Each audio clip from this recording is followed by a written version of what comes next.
अपना देश घुसपैठियों के हवाले नहीं कर सकते। पीएम मोदी ने कहा, घुसपैठिए आदिवासियों को भ्रमित करते हैं, घुसपैठिए बहन बेटियों को बरगलाते हैं और सीमावर्ती क्षेत्रों में डेमोग्राफी बदल रही है।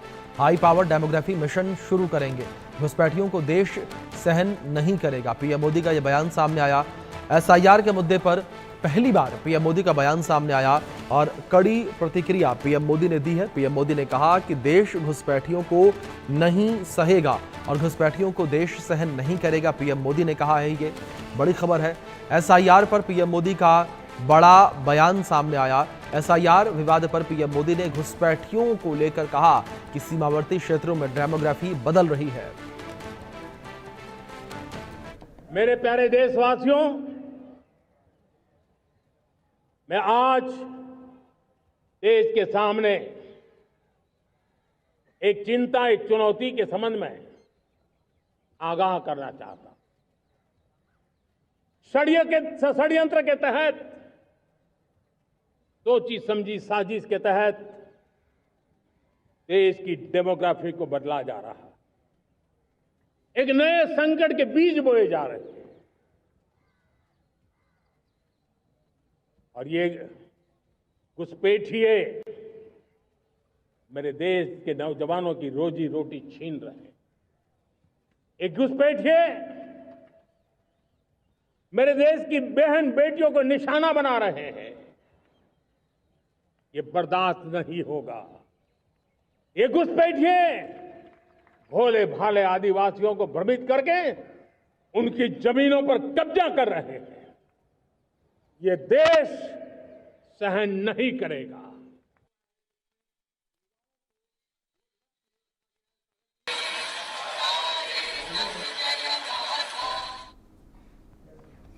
प्रधानमंत्री नरेंद्र मोदी को सुना आपने किस तरीके से पीएम मोदी ने जिक्र किया कि देश घुसपैठियों को नहीं सहेगा। तो प्रधानमंत्री नरेंद्र मोदी का ये बड़ा बयान जो है लाल किले की प्राचीर से सामने आया, जहां प्रधानमंत्री नरेंद्र मोदी ने जो घुसपैठिए हैं उनका जिक्र किया।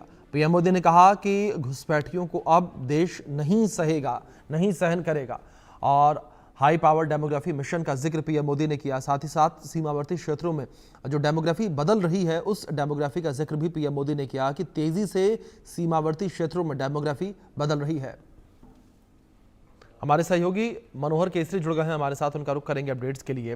मनोहर, अगर बात डेमोग्राफी बदलने को लेकर करें तो प्रधानमंत्री नरेंद्र मोदी ने एसआईआर पर पहली बार बोलते हुए सीधे डेमोग्राफी का जिक्र किया कि किस तरीके से जो भारत के सीमावर्ती क्षेत्र हैं वहां पर डेमोग्राफी बदल रही है। और अब पीएम मोदी ने हाई पावर डेमोग्राफी मिशन शुरू करने की बात भी कही। देखिए, बिल्कुल आपने सही कहा, क्योंकि जिस तरह से एसआईआर को लेकर के इंडिया ब्लॉक और एनडीए आमने सामने नजर आ रहे हैं और हमने देखा कि मानसून सत्र का जो 17 दिन लगातार अब तक चल चुका है, 17 दिन हंगामे का भेद चढ़ा, लगातार हंगामा देखने को मिला और अपोजिशन लगातार एसआईआर को लेकर के जो है तो सरकार को घेरते हुए नजर आई।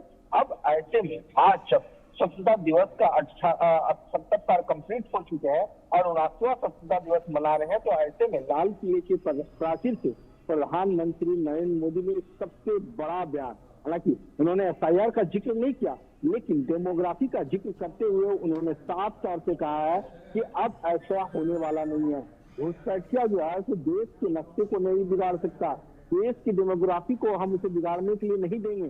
साथ ही साथ उन्होंने कहा कि किस तरह से जो घुसपैठिया आते हैं, इशारा साफ था, चाहे बिहार बॉर्डर की ओर से हो, झारखंड बॉर्डर की बात हो, पश्चिम बंगाल बॉर्डर की बात हो, पश्चिम बंगाल की ओर से जिस तरह से बॉर्डर क्रॉस करके लोग आते हैं, तो ऐसी स्थिति में प्रधानमंत्री ने कहा कि ये जो है वहां के लोकल लोगों को, आदिवासियों को भ्रमित करते हैं, उनके जमीन को कब्जाते हैं, उनके जमीन पे कब्जा करते हैं। इतना ही नहीं, बेटी और बहुओं को किस तरह से बरगलाते हैं, बेटियों को बरगलाते हैं। उसके बाद हमने कई ऐसे केस देखे हैं कि कई ऐसे घुसपैठिए नजर आए, बांग्लादेशी नजर आए, रोहिंग्या नजर आए, जो वहाँ लोकल लोगों से लड़कियों के साथ, उनकी बेटियों के साथ शादी की, वहाँ उन्होंने जमीन हड़पा और वहाँ के वोटर आईडी कार्ड बना लिए गए, वहाँ के आधार कार्ड बना लिए गए। तो ऐसे में प्रधानमंत्री ने साफ तौर से संकेत दिया है, खास करके जो उनके बचाव में उतरते थे, जिन्हें उन लोगों का संरक्षण मिलता है, उन्होंने कहा अब ऐसे चलने वाला नहीं है। घुसपैठियों को हम बर्दाश्त नहीं करेंगे और इसके खिलाफ जो है एक हाई पावर जो है सो डेमोग्राफी मिशन की शुरुआत करेंगे। जी मनोहर, दूसरी ओर आपसे ये भी समझना चाहेंगे कि जहां एक और एसआईआर पर एक बड़ा बवाल देखने को मिल रहा है और जिस तरीके से पीएम मोदी ने जिक्र किया कि एसआईआर जरूरी है, एक तरीके से उन्होंने कहा क्योंकि जो सीमावर्ती क्षेत्र है वहां पर डेमोग्राफी बदल रही है, क्या प्रधानमंत्री नरेंद्र मोदी के इस बयान के बाद विपक्ष जो है वो बैकफुट पर नजर आएगा?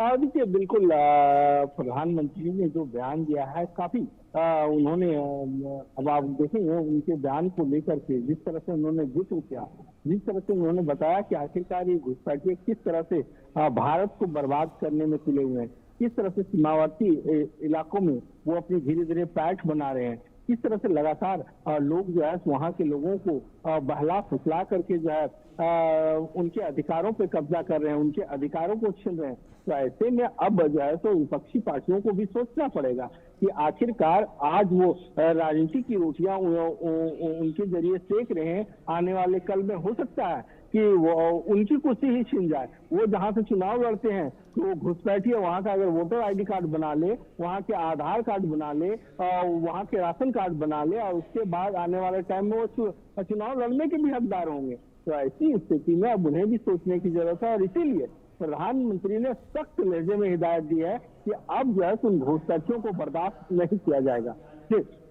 जी दूसरी ओर मनोहर, जिस तरीके से अभी मैंने जिक्र किया, आप सवाल भी आपसे यही किया था कि जिस तरीके से क्या बैकफुट पर नजर आने वाला है विपक्ष, क्योंकि प्रधानमंत्री नरेंद्र मोदी ने देश की बात की है, राष्ट्र की सुरक्षा की बात की है।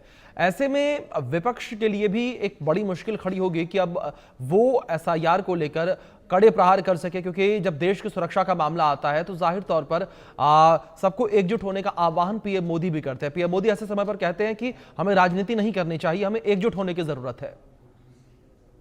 देखिए, बिल्कुल ऐसे में विपक्ष को सोचना पड़ेगा कि जब डेमोग्राफी की बात करते हैं तो क्या सचमुच में जो प्रधानमंत्री ने दावा किया, क्योंकि देखिए प्रधानमंत्री लाल किले की प्राचीर से कह रहे हैं तो वो उससे झूठ नहीं बोल रहे हैं, उनके पास पूरा डेटा है। पूरी होम मिनिस्ट्री ने इसके बारे में बताया कि किस तरह से घुसपैठिए है और किस तरह से अलग अलग राज्यों से, याद होगा बीते दिनों किस तरह से अलग अलग राज्यों से घुसपैठियों को बांग्लादेश डिपोर्ट किया गया। तो आप समझ सकते हैं हमारे देश में किस तरह से लोगों ने अपना जाल बिछा रखा है, किस तरह से लोगों ने वोटर आईडी कार्ड बना रखा है, किस तरह से आधार कार्ड है, कई लोग तो जमीन भी खरीद रखे हैं।